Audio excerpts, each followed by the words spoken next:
invite all the speakers just to come to the stage here. And while you are doing that, Stefano Stewart, I'm not sure if he's here in the room, he and his team published about 1.5 years ago a paper that would ask 404 European nephrologists about their attitude towards artificial intelligence. And I'm just looking into this, and in terms of concerns, so the physicians were asked several questions, and one was, do you agree to the following statement by Elon Musk? AI is more dangerous than nuclear weapons. May I ask the esteemed speakers just for how to react to that? While you think about this, the other was AI reduces the human aspect in the patient-physician relationship. So what are your thoughts about this? These were actually concerns that were voted for or were addressed by most of the physicians in that study by Stefano. Any thoughts about this? Well, I'll just say from our project, I think one of the ways to mitigate the risks, which are real, is really interdisciplinary work and the stakeholder engagement, which I think it's really important that clinicians are at the table, as well as data scientists, as well as biostatisticians, as well as people on the front lines delivering care, and patients, so that we understand what AI is doing and we adjudicate when it's appropriate and when we should be concerned, and put governance processes in place to control that. So I do think the stakeholder piece and the implementation of the life cycle management is really critical to protect from the risk. And maybe if I can add to that, I mean, like with any technology, there is going to be good, bad, and ugly, right? So I think just acknowledging that right in the front and not just going in with the only good aspect without appreciating some of the potential downsides or efforts needed to mitigate those downsides could be a setup for challenges. And then, of course, since you brought up Elon Musk, as you have seen, the opinions shift quite quickly about things. So I think being kind of nimble and flexible as this technology evolves, at least as somebody who has not really done primary AI research or machine learning models, but is looking at this as a potential tool for future, I think I'm sensitive to that aspect.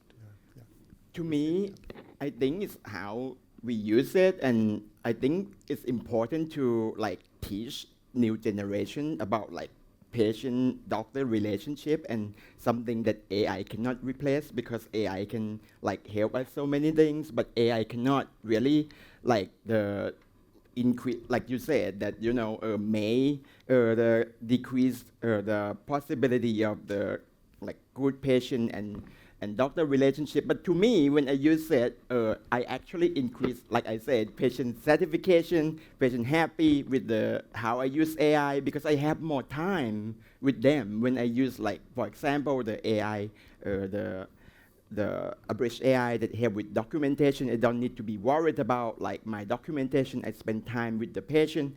And also, we need to be careful about the using LLMs to reply to patients, or the messages that now respond to the patients look like AI generated, which I always make them my own, and I always have my own signature, have a wonderful day, or hello from Dr. Wisit, or something like that, that you show how we are as a human, and I think patients love it. Yeah. Okay. No, I think that's a very, very important aspect that you are touching on here. And actually, to the good side of AI, in this publication, patient care will become more personalized by using AI. Another aspect was that some of the clinical decisions will be made easier, and also that administrative tasks will become less burdensome to physicians. Is this something you would agree in principle, or are we on the right track on that? I mean, I was pretty impressed what I saw from these clinical systems here. So yes, I am 100% agree with the administrative works that much the more efficient in terms of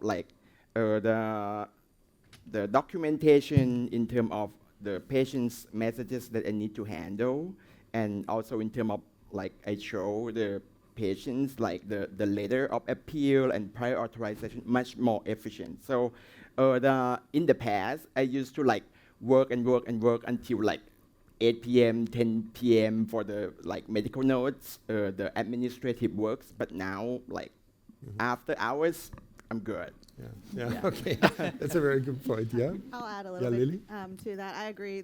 It has really going to make it a lot easier for hopefully reduce physician burnout with the note documentation.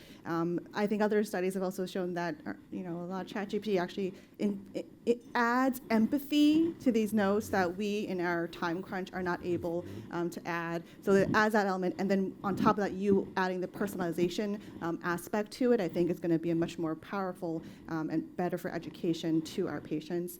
And I also think a lot of these AI models that we're all working on is just another test. When new technology kind of comes out, we don't know necessarily how to integrate it, but hopefully these models are just going to be another thing, how we take our VQ scans and our CTs on pulmonary embolism prediction, right? Well, now we have another model that's giving us some information, but we already have our own pretest probability. So how does adding these model outputs then alter your post-test probability of your outcome? So.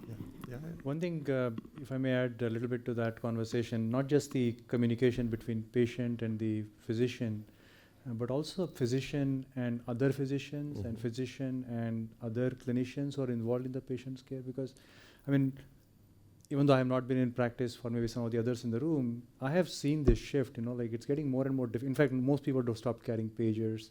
You have to, essentially you are texting them a very brief message, and so much information can be lost, and you don't feel like, you are really sometimes you get a feeling that you're not involving everyone as much as you should. They may be actually involved, but it's just that the communication is so brief or abrupt. So I think this has also a role to kind of really enhance that communication and put it in a very systematic way that can also become part of the record. So you can have a documentation to follow. So we, no, thank you. So we had a presentation also about mathematic modeling, and I'm wondering, do you see a pathway towards integration of mathematic modeling and artificial intelligence? Yeah, I would say that from my point of view, there is not a clear division, because at the end, also artificial intelligence exploit a mathematical model. So maybe it's more cultural than real. So for sure, already we have many solutions that exploit more mathematical modeling style approach, and then combine with the more data-driven approach. At the end, I think the main difference is the fact that AI is more based on data-driven approach. So we use the data to training the model. The mathematical model is more related to knowledge-based approach, in which we try to implement the model that best represent the knowledge that we have. But at the end, I think they will collaborate for sure. Well, as a mathematician, I would say all machine learning, all artificial intelligence is just a data-driven mathematical model. There's really no difference. I would never say mathematical modeling is something completely different. But also with the structural mathematical models, we use machine learning, of course, to estimate the parameters. So there's no clear separation between those two. Okay. Just to provide an example of where they can interface, I mean, listening to your talk, I was so fascinated because one surprising finding we had with the very empiric data-driven RL was we found that it was recommending a lot of titration of vitamin D even in people with normal parameters. We're so, well, why is it doing that? And I mean, you could imagine then coming to a systems-based model and say, the parathyroid gland changes when it's not appropriately suppressed over time. So perhaps what it's learning there is based on biology that you could learn from interfacing with something that's describing the system physiologically. So perhaps it is good to be more aggressive early on, even when the labs look normal, because it's going to protect you in the future. And I think those are the kinds of observations you could make and then take to a system and see how they align. Just an example.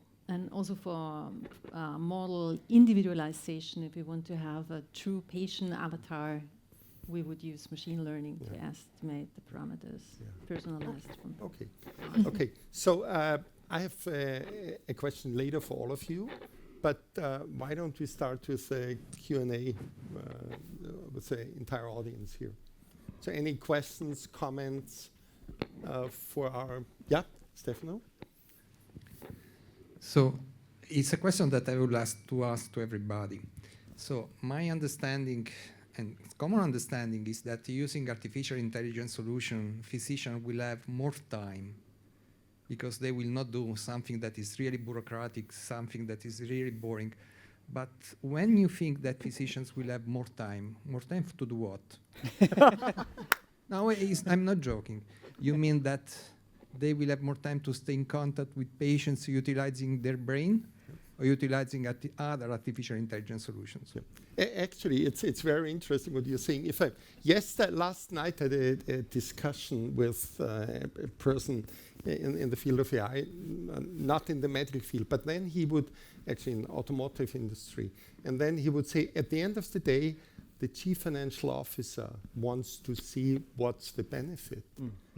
And where is the benefit? Is it already, can you already put a dollar amount to it, right? Or what are physicians doing with this extra time? So what's the benefit? I mean, maybe I can start. It may not be a perfect answer, but it will be a start. I mean, time is money, right? And then money it's going to depend on how you spend. I guess I would hope that extra time that we will have will be used for where it is supposed to be. In this regard, specifically for patient care, as we all know, patient care is complex. It's managing a diabetic kidney disease individual 10 years ago versus now. It's a lot of differences in terms of medications, monitoring. And so some of those things are probably not getting the attention in the real world as they should. And we see this in real life, right? Like the clinical trials, you open the New England Journal, almost every issue has something about SGLT2 or GLP-1. But then you look at the actual penetration of some of these medications, and particularly in the CKD cohort, it's pretty low. And there could be a variety of reasons for that. But one of them could be potentially the physician is not able to find time to really think through this and get to this point. So hopefully the time will be spent in terms of really optimizing the care and improving the quality and meeting those kind of guideline-based therapies. But also I think, in the current day and age, physician burnout is very, very common. And hopefully some of the time generated will be dedicated then to, activities that really enhance the physician's overall work-life balance or in general their productivity. Yeah. May I add? So this is a great question. So 2 years ago, we at Mayo Clinic had physician burnout issue that to the point that we needed to give 15 minutes break for all physicians in the calendar. That okay, no, the patient related 15 minutes you can Take a breath. take a breath, right? But now, with the AI and of course with the, for example, the ascribed AI that ambient AI that listening to us and make our documentation and documentation faster, more efficient. Initially, the nephrologists or physicians also had the same concern that now we're using AI, we have more time, then are you going to get us to see more patients because each encounter will be even less? But our institution's very clear that we will give the same time. The rest of the time, you spending more time with the patient, for the communication. And also, you can, when you finish the encounter, you have time to review and also sign the encounter more efficient. Billing for the institution also better. And those prior authorization, those later also better. For me, more time also helping me reduce my physician burnout. I enjoy my work. I also have more time to walk to say hi to my students and fellows, ask how they're doing. I also have more time because I do intermittent fasting. I go down to get my coffee and the staying healthy. So that's how AI helped me. Other thoughts, comments? I'll add to for the U.S., there was one big study that looked at the deployment of an ambient AI scribe, and the big thing that they saw difference was something called pajama time, right? So they looked at how long are we spending in the EHR document in between 7 and 7. So we're giving us 12 hours per clinical day. And the fact that we even have it till 7 to 7 for it just shows how much physician burnout is a problem in the US, and that the scribes did reduce pajama time. The other thing is that after COVID, like everyone in the US has electronic health records. Patients now have access to those records because of the 20th Century Cures Act. And the number of messages that physicians are getting because of this, I think, has like 5-10 times what it was pre-2020.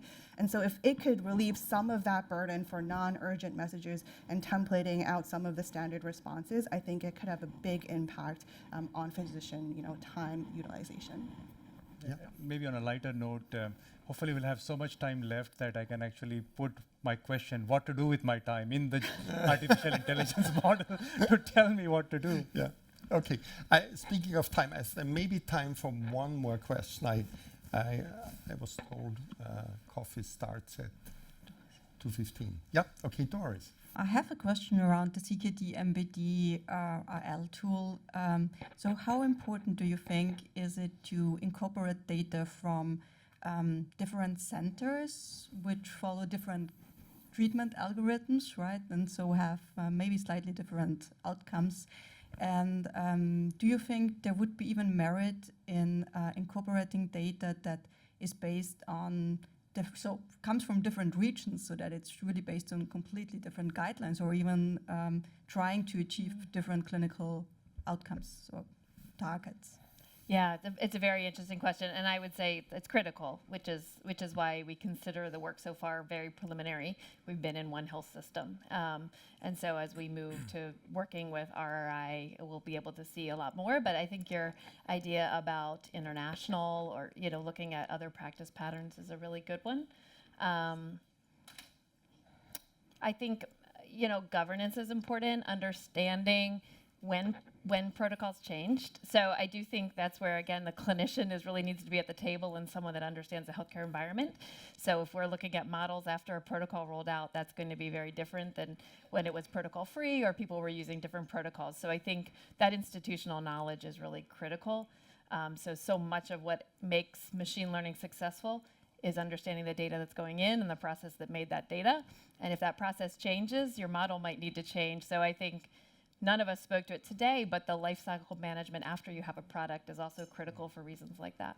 If a protocol rolls out after you're in production, someone needs to be watching the benchmarks and finding out if the model deteriorated and if it needs to be changed or tuned. Yeah, so I mean, I think that's critical.